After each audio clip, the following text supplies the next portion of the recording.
Good morning students. अपना आज का टॉपिक है Ampere's law in differential form और curl of magnetic field.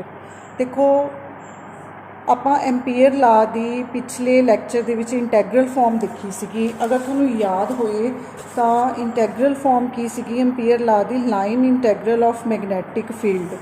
Line integral of magnetic field is equal to mu naught I. ये integral form सी। उस तरह अगर तुम एम्पीयर्स लॉ की डिफरेंशियल फॉर्म देखनी है तो की होगी। देखो सपोज करो कि एक सरफेस है जिदे थ्रू करंट फ्लो कर रहा है तो क्लोज कर्व सी बन रही है बाउंड्री जे। अगर जे capital J is volume current density corresponding to the current तो टोटल करंट में आप लिख सकते हैं जे डॉट डी एस। ये आप करंट वाले चैप्टर च रिलेशन पढ़िया हुआ है कि करंट की है जे डॉट डी एस। और एम्पीयर्स लॉ के अकॉर्डिंग की है B dot d r is equal to mu naught I. तो आई की जगह तो आप की वैल्यू पुट कर सकते हैं जे डॉट डी एस। तो ये आई की जगह तो आपने की पुट किया जे डॉट डी एस। तो हूँ एक लाइन इंटैगरल का एक सरफेस इंटैगरल के नाल रिलेशन बन गया। तो हूँ आपको ये की करना पेगा, अपनी थ्योरम अप्लाई करनी पेगी जो आप फर्स्ट समैसटर फर्स्ट चैप्टर पढ़ी सी स्टोक्स थ्योरम। तो स्टोक्स थ्योरम की है कि ये जो बी डॉट डी आर है ये del cross b dot d s बन गया। बेटा इतने मैं मान के चल रही हूँ कि थोनों स्टोक्स थ्योरम की इन्फॉर्मेशन है।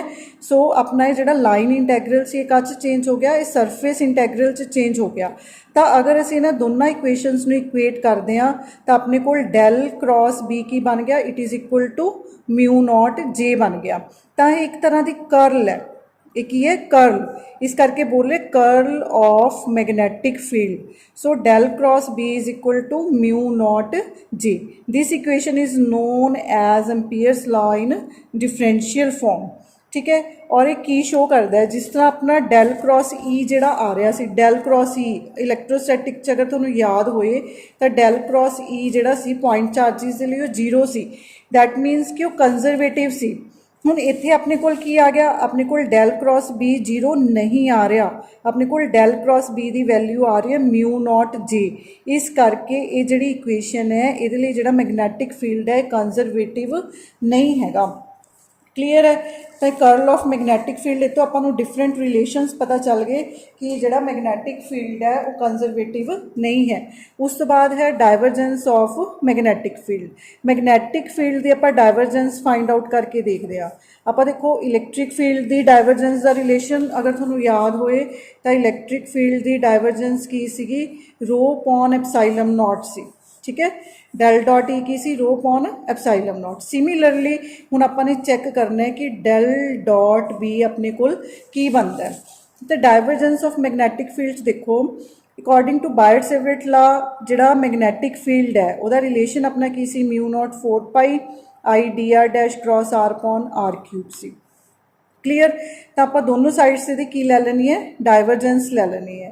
तो जो असी डाइवरजेंस लै रहे हैं ये mu naught I upon 4 pi तो बाहर आ गया। तो del dot d r dash cross r upon r cube बन गया। हुण देखो बेटा ये दो आइडेंटिटीज़ ने, एक तो अपने को आर दियाँ वैल्यूज़ ने, एक आर डैश दियाँ वैल्यूज़ ने। ये थोनों क्लीयर होना चाहिए भी आर की है आर डैश की है। इस अपना एक सोर्स पॉइंट हुंदा है, एक अपना ऑब्जरवेशन पॉइंट हुंदा है। तो आर डैश वाले पॉइंट्स ने जिहड़े अपने सोर्स दे ने ते आर जिहड़े है वो अपने ऑब्जरवेशन पॉइंट के कोआर्डीनेट्स नूं रिप्रेजेंट करता है पोजीशन वैक्टर। दैट मीनस कि देखो इत्थे अपने को दो वैल्यूज़ बन गई, एक तो डी आर डैश बन गया, एक अपने को बन गया r vector upon r cube. ये अलग कंसीडर होएगा, r vector upon r cube अलग कंसीडर होगा। तो अगर अपने को ए डी आर डैश है, ए अपने को की है डी आर डैश है, बी अपने को r vector upon r cube है। तो आप उत्थे आइडेंटिटी लगावांगे vector identity del dot A cross B. ये फार्मूला लगूगा देखो जे आप इन्हों ए इनू बी इनू सी कंसीडर करिए तो अपना ये सी ए बी माइनस बी ए सी का फार्मूला इत्थे अप्लाई होगा।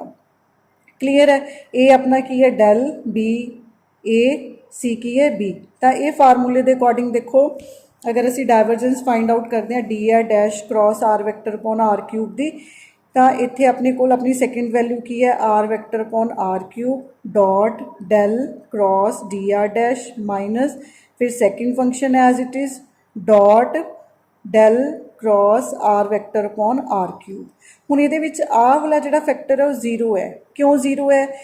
क्योंकि डैल जिहड़ा है, डैल अपने आप च एक ऑपरेटर है। डैल की है? डैल अपने आप च ऑपरेटर है। करली पॉन करली एक्स आई, करली पॉन करली वाई जे, करली पॉन करली जैड केक है। ठीक है, ये जिहड़ा है ये अनडैश्ड क्वांटिटीज़ दे लई है, पर अपने कोल जिहड़ा उरे फैक्टर है वो की है, डी आर डैश है। इस करके ये विद रिस्पैक्ट करल है जिहड़ी की आऊगी जीरो बन जूगी। सो अपना रिजल्ट की बन गया, del dot d r dash cross r vector upon r cube is equal to minus d r dash dot, मतलब साडे कोल सिर्फ की बच गया, सिर्फ आ वाली वैल्यू इत्थे बच गई। तो डेल डॉट डी बी आ सारा रिजल्ट, ये सारी इक्वेशन की बन गई, ये सारी इक्वेशन बन गई minus mu naught I 4 pi d r dash del del cross r vector upon r cube. तो इत्थे तुहानूं ये भी पता है, ये भी असीं बिल्कुल फर्स्ट चैप्टर दे विच बेटा कर्ल फाइंड आउट की हुई है r vector upon r cube दे लई।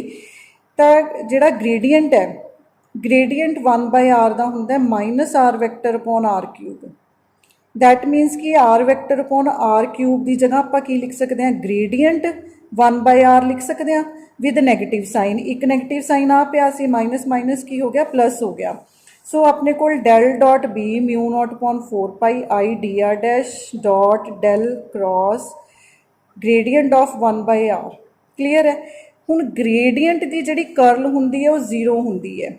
ये भी असी फर्स्ट चैप्टर दे विच रिलेशन किते सीगे, कुछ वैक्टर आइडेंटिटीज़ कीतियां सीगियां, उन्हां दे विच आइडेंटिटी सी कि ग्रेडियंट की कर्ल हमेशा की हुंदी है, जीरो हुंदी है। तुसीं इहनूं फाइंड आउट करके भी देख सकते हो।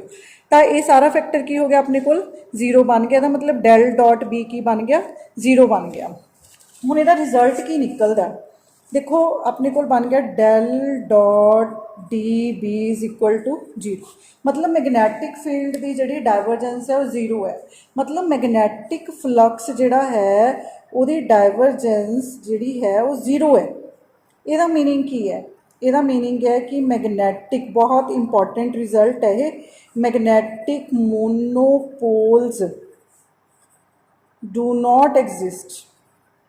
इसदा रिजल्ट की है, magnetic monopoles do not exist. देखो जिस तरह असी कहने कि प्लस या माइनस चार्ज ने, प्लस या माइनस चार्ज ने, इन्हों आप सैपरेट भी लिख सकते होंगे भी ये प्लस चार्ज पे है, ठीक है, ये माइनस चार्ज पे है, ये की है माइनस चार्ज पे है।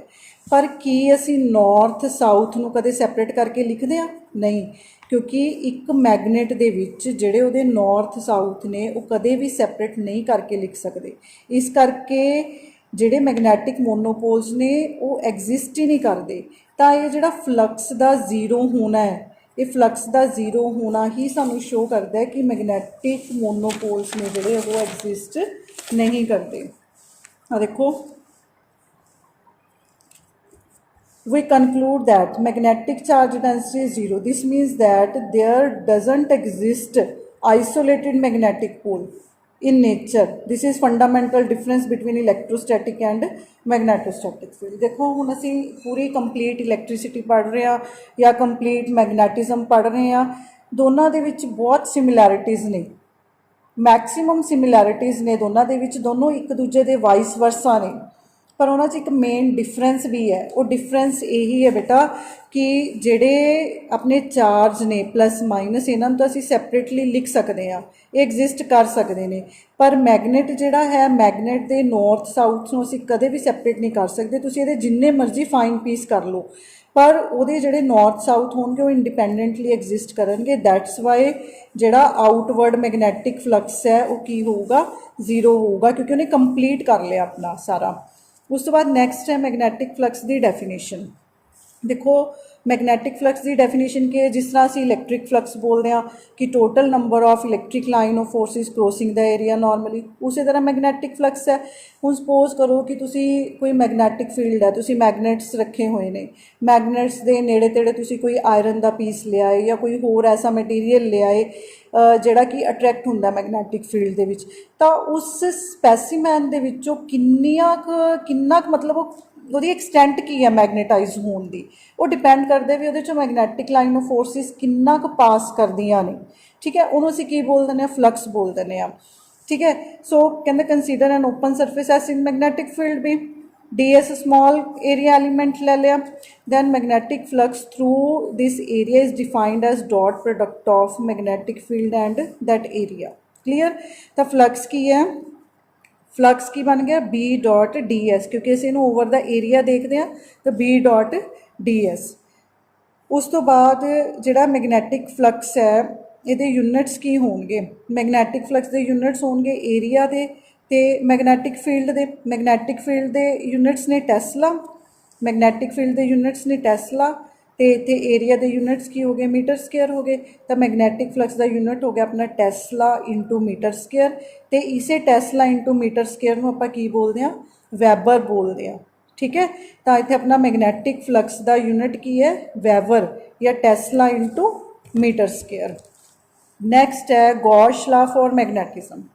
गॉश लॉ फॉर मैगनैटिज्म की है, देखो flux B dot d s है, अगर असी ये गॉश डाइवर्जेंस थ्योरम अप्लाई कर दें। गॉश डाइवर्जेंस थ्योरम की सी कि सरफेस इंटैग्रल का वॉल्यूम इंटैग्रल के नाल एक रिलेशन है, तो बी डॉट डी एस नूं आपां की लिख सकते हैं, del dot b d v लिख सकते हैं।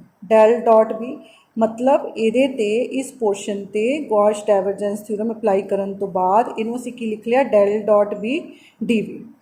पर डाइवर्जेंस है जी मैगनैटिक फील्ड की, की होंदी है zero, del dot b zero होंदा है, असीं प्रूव कर चुके हैं। तो फ्लक्स की हो गया, जीरो हो गया।